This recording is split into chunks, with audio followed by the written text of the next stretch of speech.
Crônicas do Amanhecer. Por Feijão, Centro Espírita Allan Kardec. Balneário Gaivota, 2 de dezembro de 2018. Tomio Otaki realiza palestra gratuita sobre a vida e a morte. Um espaço para falar sobre a qualidade de vida, o sofrimento e a situação dos pacientes em fase terminal.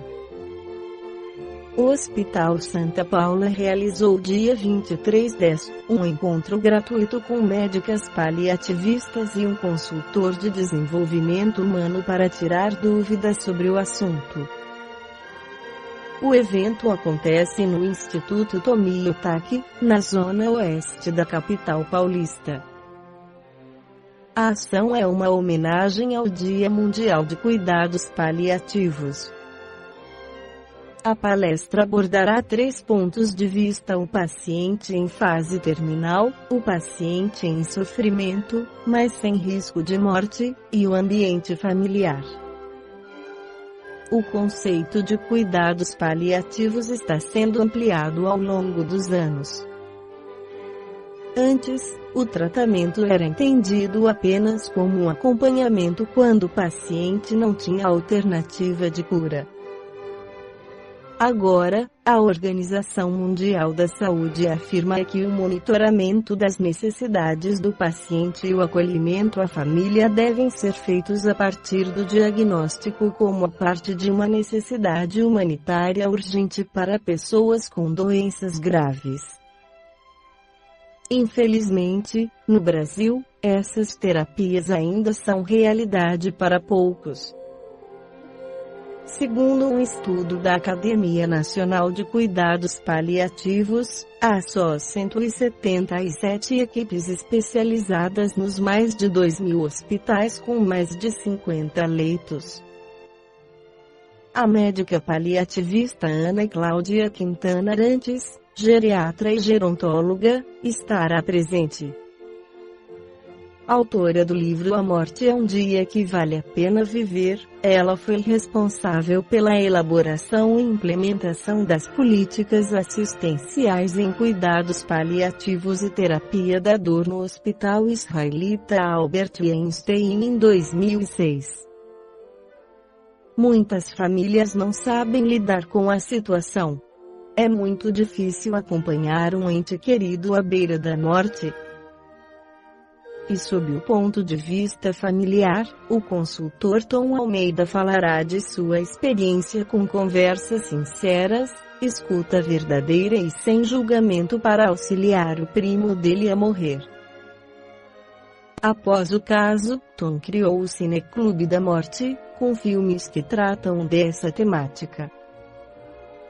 A médica Milena Reis, responsável pela área de cuidados paliativos no Hospital Santa Paula, falará sobre o alívio da dor e sofrimento nas diferentes fases de doenças e dos tratamentos. No Livro dos Espíritos, Allan Kardec pergunta aos espíritos na questão 958. Por que tem o homem, instintivamente, horror ao nada? Porque o nada não existe. 959.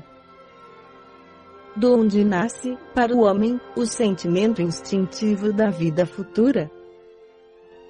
Já temos dito antes de encarnar, o espírito conhecia todas essas coisas e a alma conserva vaga lembrança do que sabe e do que viu no estado espiritual. Ver pergunta 393. Sobre esquecimento do passado. Comentário de Allan Kardec. Em todos os tempos, o homem se preocupou com o seu futuro para lá do túmulo. Isso é muito natural. Qualquer que seja a importância que ligue a vida presente, não pode ele furtar-se ao considerar quanto essa vida é curta e, sobretudo, precária, pois que a cada instante está sujeita a interromper-se, nenhuma certeza lhe sendo permitida acerca do dia seguinte. Que será dele, após o instante fatal? Questão grave esta, porquanto não se trata de alguns anos apenas, mas da eternidade. Aquele que tem de passar longo tempo em país estrangeiro, se preocupa com a situação em que lá se achará. Como, então, não nos havia de preocupar em que nos veremos, deixando este mundo, uma vez que é para sempre? A ideia do nada tem qualquer coisa que repugna a razão. O homem que mais despreocupado seja durante a vida, em chegando o momento supremo, pergunta a si mesmo o que vai ser dele, sem o querer, espera. Crer em Deus, sem admitir a vida futura, fora um contrassenso. O sentimento de uma existência melhor reside no foro íntimo de todos os homens e não é possível que Deus aí o tenha colocado em vão. A vida futura implica a conservação da nossa individualidade, após a morte. Com efeito, que nos importaria sobreviver ao corpo, se a nossa essência moral houvesse de perder-se no oceano do infinito? As consequências, para nós, seriam as mesmas que se tivéssemos de nos sumir no nada. O espírito Miramês, pela psicografia de João Nunes Maia no livro Filosofia Espírita volume 19, esclarece o instinto do homem, reconhecendo a vida futura, lhe vendo seu conhecimento, antes de vestir-se de carne no mundo terreno. Ele é, pois, instruído no mundo espiritual sobre todas as leis que comandam e regem as vidas e as coisas na terra, aí existindo e entrando no processo de reencarnação, quantas vezes forem necessárias. O ser humano guarda na consciência todos os transes de vida e morte, principalmente, de que viverá depois do túmulo.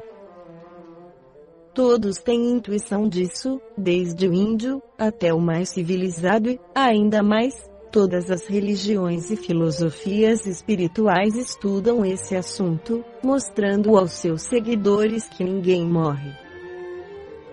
A consciência fala todos os dias, isso é tema comum na acústica da mente. A doutrina dos espíritos traz para a humanidade a certeza da continuação da vida depois da morte do corpo, e, para tanto, os que já se foram para a espiritualidade estão voltando, como fez Jesus, deixando sua mensagem de vida e meio mais fácil de viver, alcançando a tranquilidade e aumentando, desse modo, a esperança. Todo homem conserva vaga lembrança do que viu e sentiu antes de tomar um corpo de carne. Deus não deixa alma alguma sem essa esperança. Todas as nações preocupam-se com o seu futuro e as religiões revestem essa crença com fórmulas que hoje não têm mais razão de ser. Se tudo se aperfeiçoa, quanto mais as coisas espirituais. Esta foi a crônica do amanhecer de 2 de dezembro de 2018, por Feijão Centro Espírita Allan Kardec.